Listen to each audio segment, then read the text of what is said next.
Hello, my shimmering star. I am Amika Diya. Welcome you all to this amazing platform of Tutors Theory. Our today's topic is Unit 2 Planning and Organization of Art Experiences.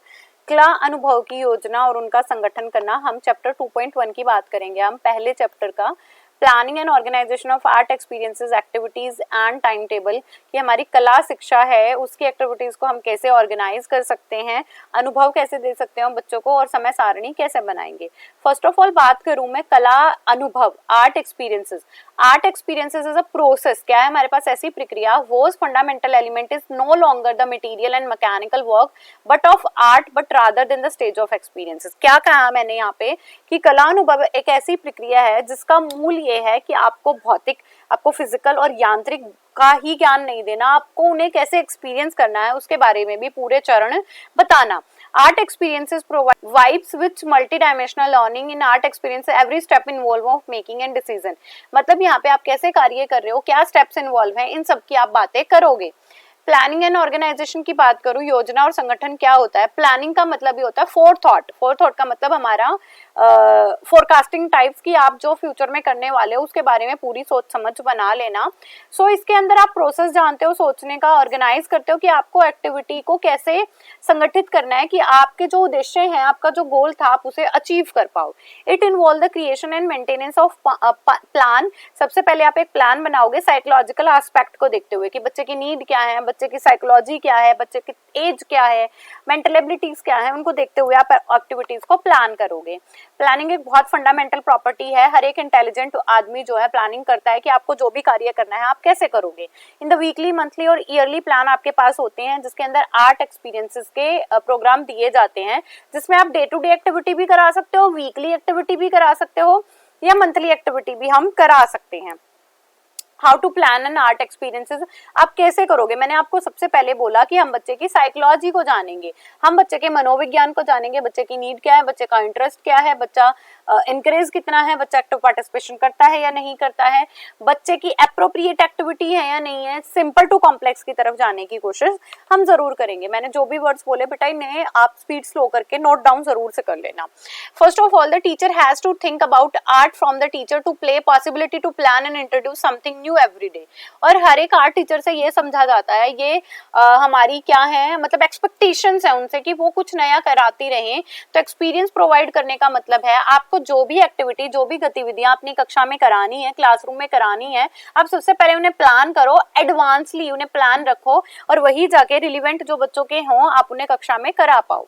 Next है child is a bundle of Joy. बच्चे के अंदर बहुत खुशी है, intelligent भी है बच्चा, हाइपर एक्टिव है, इम्पेशेंट है। अगर आप कुछ बोल दोगे ना कि बेटा हम ना कल कंपटीशन करेंगे हम, तो बच्चे आज से ही एक्साइटेड हो जाएंगे। क्रिएटिव हैं तो उनको ऐसे एक्टिविटी करानी है कि उनकी इमेजिनेशन, आपकी प्लानिंग को ऐड कर लो आप अपनी प्लानिंग में उनकी इमेजिनेशन को और उनके अकॉर्डिंगली काम करो। दूसरा, चिल्ड्रन शुड बी मोटिवेटेड। बच्चा मोटिवेटेड हो, अपनी फीलिंग्स, अपनी इमेजेस मतलब इमेजिनेशन को कनेक्ट कर पाए, आप जो कराना चाहते हो चीजें एक्सप्लोर करें, not only the text book but beyond the text book जाके भी सोचे।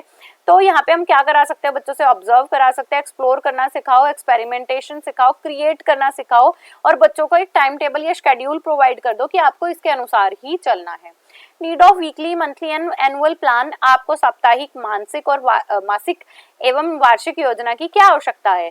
मटेरियल रिक्वायर्ड, सबसे पहली देखो यहाँ पे एक्सप्लेनेशन नहीं है मैं बट आपको एक्सप्लेनेशन दे रही हूँ कि आपका जो भी मटेरियल रिक्वायर्ड है किसी भी कार्य को करने के लिए, किसी एक्टिविटी को परफॉर्म करने के लिए, सबसे पहले आप रॉ मटेरियल को कलेक्ट करोगे। रॉ मटेरियल में आ जाएंगे कौन कौन सी सामग्री हमारी जो है हमारी जरूरत के अनुसार होनी चाहिए। फाइनेंशियल एंड फंड, यहाँ पे है बच्चा कितना फाइनेंशियल खुद से कर सकता है या कितनी चीजें आपको स्कूल प्रोवाइड कर रहा है। तो यहाँ पे आप बजटिंग करोगे कि आपका एक्सपेंडिचर कितना है और आप उससे प्रोडक्ट क्या मिल रहा है आपको। नेक्स्ट आता है एस्टिमेशन ऑफ क्वालिटी प्रोडक्ट।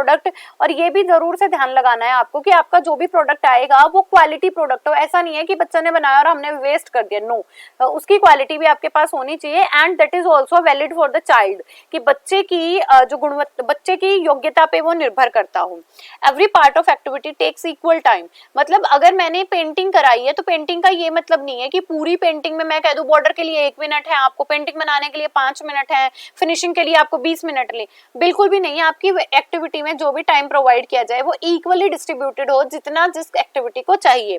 और सिस्टमेटिकली चलोगे आप, मतलब सिस्टम से चलोगे कि पहले आपके पास परमिशन हो, आप उनके लिए रॉ मटेरियल लाए, इसके बाद बच्चों को दो, फिर असेस करो, तो आप एक सीक्वेंस के अकॉर्डिंगली अपनी एक्टिविटीज को परफॉर्म कराओगे। देन प्रॉपर कोऑर्डिनेशन की आपके पास जो भी टूल्स प्रोवाइडेड हैं या आपके पास जो भी इक्विपमेंट आपको स्कूल ने, रिसोर्सेज ने या पेरेंट्स ने प्रोवाइड किया, बहुत अच्छे से यूज करके बच्चों को दोगे वो, और बच्चे उनसे कुछ ना कुछ नया क्रिएट करके दिखाएंगे। इसके बाद है planning increase the work efficiency. हमें जरूर से प्लान करना है। मैंने एक वर्ड बोला था कि इंटेलिजेंट पर्सन ऑलवेज प्लान, तो आपको भी इंटेलिजेंट रहते हुए अपनी सारी एक्टिविटीज को पहले ही प्लान कर लेना है, क्योंकि इसी से आपकी कार्य कुशलता बढ़ेगी। आप जितने अच्छे से प्लान कर पाओगे उतने अच्छे से अपनी कार्य करा भी पाओगे। तो प्लानिंग में आप पूरा फ्रेमवर्क रेडी कर लोगे कि हमें बच्चे को किस टाइम पे किस टाइम पे कैसी एक्टिविटी किस रिसोर्सेज के साथ करानी है। Activities perform according to the maturity. ये मैंने शुरू में ही बोला था कि आपको साइकोलॉजी का बिल्कुल से ध्यान रखना है कि बच्चा उस एक्टिविटी को कर भी पाएगा या नहीं। तो हमें मैच्योरिटी के अकॉर्डिंगली ही, परिपक्वता के अनुसार ही ये एक्टिविटी को निष्पादित करना है। Main points while preparing weekly, monthly and annual plan. ऐसे कौन से मुख्य बिंदु हैं जिनका हमें ध्यान रखना चाहिए कि आप कौन से महीने में कराओगे, नंबर ऑफ पीरियड, मतलब आर्ट के कितने पीरियड आ रहे हैं वीकली, आपको सिलेक्शन, मतलब अगर आपने कोई एक्टिविटी कराई तो आप पहले प्लान कर लोगे कि उसे कितना समय चाहिए, यहाँ पे आप वो समय दोगे। इसके बाद किस सीजन में कौन सी एक्टिविटी जानी है, कि जैसे दिवाली का सीजन चल रहा है तो हम रंगोली करा लेते हैं, दिया मेकिंग करा लेते हैं, राखी चल रहा है तो राखी मेकिंग करा देते हैं। सेलिब्रेशन ऑफ फेस्टिव्स, यही एग्जाम्पल है कि जब भी आप किसी भी त्योहारों को मना रहे हो तो उसके दौरान भी आप एक्टिविटीज करा सकते हो। Raw material has been provided to the child, बच्चों को या तो पेरेंट्स प्रोवाइड करें या बच्चा खुद से लेके आए, बेस्ट आउट ऑफ वेस्ट पे बात कर रहा है, या फिर स्कूल उन्हें रिसोर्सेज प्रोवाइड करे। टूल्स एंड इक्विपमेंट, अगर मान लो मैंने बच्चे को कहा कि आपको हट बनानी है तो बच्चे के पास टूल्स होंगे, उसके पास पेंसिल हो, शार्पनर हो, स्केल हो, ऐसे टूल्स और इक्विपमेंट्स भी आपको बच्चे को बोलना है कि या तो वो खुद से लेके या आपको प्रोवाइड करने हैं। ह्यूमन एक्सपर्टीज, आपको भी पूरी एक्सपर्टीज होना चाहिए as a art education teacher, जिसके अंदर आप बच्चों को जो सिखाना चाह रहे हो। मैंने कहा हट बनाओ, आप ही एक अच्छी हट नहीं बना पा रहे हो बोर्ड पे तो बच्चा कैसे बना लेगा, तो human expertise is also needed. इसके बाद एडिक्वेट स्पेस, बच्चे को इतना छोटा स्पेस नहीं देना है कि बच्चा उसमें लिख भी नहीं पा रहा है, कर भी नहीं पा रहा है। बच्चे को एडिक्वेट स्पेस दो, adequate space of paper provide करो कि वो अपनी ड्राइंग को बहुत अच्छे से कंप्लीट कर पाए। Develop social and moral values, और ऐसे एक्टिविटीज भी करानी है जिसके अंदर बच्चे का सामाजिक और बच्चे का मूल्यात्मक विकास भी हो। परफॉर्मा एनुअल प्लान, यहाँ पे एनुअल प्लान क्या होता है, जब हमारे एग्जामिनेशन चल रहे हैं या होने वाले हैं या होके खत्म हो गए हैं तो उन हॉलीडेज को हम ऐसे प्लान करें जिसके लिए हम एक टेंटेटिव आइडिया बना लें, एक अस्थायी आइडिया बना लें जो हम कराने जा रहे हैं।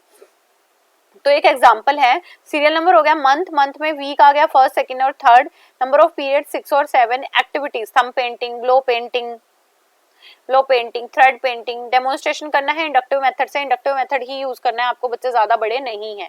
Material required drawing sheet, poster, और उसके बाद इवैल्यूएशन ग्रेडिंग सिस्टम पे कर रहे हो। ऐसे ही वीक 2 में आप क्या कर रहे हो, कितने पीरियड दे रहे हो, फाइन इंप्रेशन, बॉटल कैप, ये इंप्रेशन इंडक्टिव मेथड या डेमोन्स्ट्रेशन ही देंगे हम, और क्या क्या मटेरियल रिक्वायर्ड है, इसके बाद किस पे कर रहे हो, रेटिंग स्केल या फिर ऑब्जर्वेशन। इसके बाद कट एंड पेस्ट, कि बच्चे ने किया है नहीं किया न्यूज़पेपर, इसके लिए आप चेकलिस्ट आराम से यूज कर सकते हो कि येस और नो में। इसके बाद हमारा फोर्थ वीक आ जाता है पेपर फोल्डिंग, पैन फोल्डिंग, इसके लिए आप ऑब्जर्वेशन कर सकते हो। इसके लिए आप बच्चे को एडहेसिव चाहिए, मतलब आपको फेविकोल चाहिए, ड्राइंग शीट चाहिए, ओरिगेमी वगैरह प्रोवाइडेड करना है।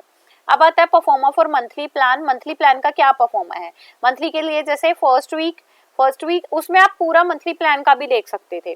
फर्स्ट वीक में नंबर ऑफ पीरियड्स आ जाएंगे, कितने, क्ले मॉडलिंग, एनिमल बनाना है, कोई शेप बनानी, कोई टॉय बनाना है, मेथड डेमोन्स्ट्रेशन, इसके बाद ऐसे ही मटेरियल रिक्वायर्ड, इसके बाद आप इवैल्यूएशन करोगे। ऐसे ही सेकंड वीक एंड देन आप पूरी एक्टिविटीज लिखोगे। बेटा ये टेबल बिल्कुल से मत भूलना, आपको सबसे पहले सीरियल नंबर लिखना है, उसके बाद आपको वीक लिखना है, वीक नहीं है तो आप मंथ लिख सकते हो, नंबर ऑफ पीरियड लिखने हैं, एक्टिविटी क्या करानी है, मेथड ब्रीफ में लिखना है, मेथड तो बिल्कुल रट लो कि डेमोन्स्ट्रेशन करा सकते हैं और इंडक्टिव मेथड ही कराएंगे हम, कोई डिडक्टिव मेथड नहीं होगा कि आपने एक हाथी बनाए रख दिया सामने और बच्चे को बोला कि बनाओ, पहले आप उसे दिखाओ, इसके बाद जो मटेरियल लगेंगे एंड देन आप इवैल्यूएशन बहुत आसान है। या तो आपको अगर सिर्फ यस नो चेक करना है तो आप रेटिंग स्केल पे चेकलिस्ट पे कर सकते हो, और अगर आपको ग्रेडिंग में सिस्टम देना है तो रेटिंग स्केल पे दे सकते हो, और बच्चे को भी कार्य करते देखना है तो आप ऑब्जर्वेशन यूज कर सकते हो। ठीक है, तो ये था हमारा पूरा चैप्टर जिसके अंदर मैंने आपको बताया कि आप मंथली एंड एनुअल प्लान पे कैसे बात करोगे और प्लानिंग की क्या इंपॉर्टेंस है। आई होप आपको चीजें समझ आई होंगी। अगर आपकी कोई क्वेरी है तो आप मुझसे पूछ सकते हो। And keep going, keep growing and keep learning my dear student. Also don't forget to like and share. Bye bye, take care.